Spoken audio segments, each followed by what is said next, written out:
snow beginning late tonight. As the wind shifts to become southwesterly, the light snow will change over to rain tomorrow and quickly melt as the mercury climbs to +5. We'll get another shot of snow on Saturday, colder, high +1. Your complete forecast and outlook on CFTO News at 12 noon. He's gone, but certainly not forgotten, and his latest album proves it. The late, great George Harrison reaches out from beyond the grave with Brainwashed, a set of music he started recording before he died. The album was released by his son Dhani and his good friend Jeff, Lynne, who now join me from London. Dhani, with this album, let me get this straight, you encouraged your father to make this album, right?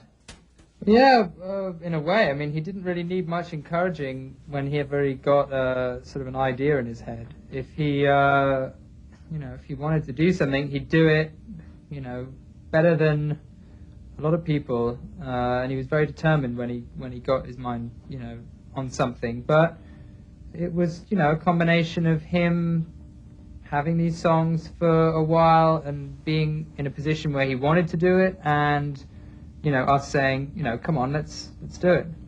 The lovely thing about the album, too, I mean, considering the fact that your father knew he wasn't long for this world at that point in time, is that it's a marvelously uplifting album. Glad you think so. Was that purposeful on his part?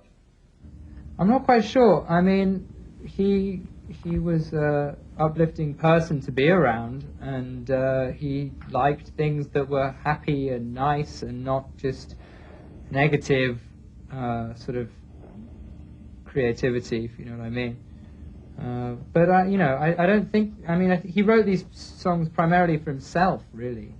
And they were his own music for himself, so I don't think he wrote it with much thought for the public or for the music industry or anything in general, really. I think he more focused on just enjoying himself playing the music. That's why it's turned out to be this way. Well, we're delighted that you're doing an interview today with Canada AM, but not so delighted that the only reference we get is about Canadian geese crapping along the bank. Yeah, sorry about that. That was one of those lines that just wouldn't go away. He writes, some days, my life, it seems like fiction. Some other days, it is really quite serene. Tell me about his thoughts as he was writing this album, Dhani. My dad had a very full life, I think when you see, when I watch footage of him when he was my age, I can't imagine to be, what it was like to be in his shoes. You're 24, aren't you, Dhani? I am 24, yeah. So he was one of the biggest stars in the world at 24. Yeah. I said to him last year or the year before, yeah, well, something, I'd done my degree, and I was like, well, I've got a degree, I'm this age. And he laughed, and he was just like, what was I doing when I was 23? And I said, dunno. And he was like, what was I doing? Oh yeah, Sergeant Pepper. And I was just instantly just like, oh. Yeah, that's kind of intimidating. Yeah, it could be. Yeah, 23 to have accomplished Sgt. Pepper is really something. Why don't I throw one at you, Jeff? How much of the record was completed while George was still alive? Well, most of it was completed, of the record. And George used to come by my house in L.A. Quite often. And he'd always have a new song with him. And he'd strum it on a ukulele. And I'd always go, wow, that's brilliant. And he did actually write like about 6 or 7 songs that he played to me that brand new on the ukulele, and I said, wow, you got to record that, which he did, thankfully. All the ones that he wrote, he played for me, and they were all great, and I encouraged him to record them, which he did. Unfortunately, he never got to finish them. That's how me and Dhani became involved in finishing the songs off, finishing the records off, sorry. Well, tell me about the process while you guys were in the studio. I mean, Dhani, your dad passes away. Well, first of all, let's go back a bit. I mean, was there a point in time when you just did not want to go ahead with this project, that you didn't want to finish this album for him? Did that ever cross your mind? I think it would be a lot different if I started doing it now. I don't know if I'd have the energy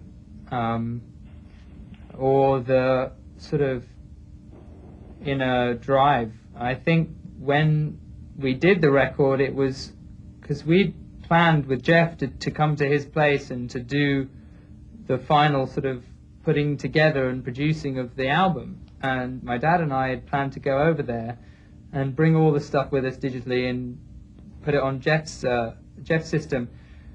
Now, when my dad died, it was only maybe 4 or 5 months before we started the record, and you know, I would never have attempted doing it if it felt too soon, because I wouldn't want to, you know, I would never have even done that to myself to try and do that. But I think the energy was there, and you know, the love and the people and the will to do it, and it seemed like it was one of those things that could just be done, and it was everything. We had the means to do it, and we all, you know, wanted to do something, and we had the sort of drive after my dad had gone, and we wanted to get it out at the same time it would have been done normally. So that was the only reason that we attempted it, and it felt right when we started it, and it got really a lot better than even when we first started it. It was a great experience, and it only just, as I said, it only happened because it happened when it did, and it was all the right timing. And if I'd have tried to start it now, I think it would be a lot harder for me. I don't know if I'd be able to do it now.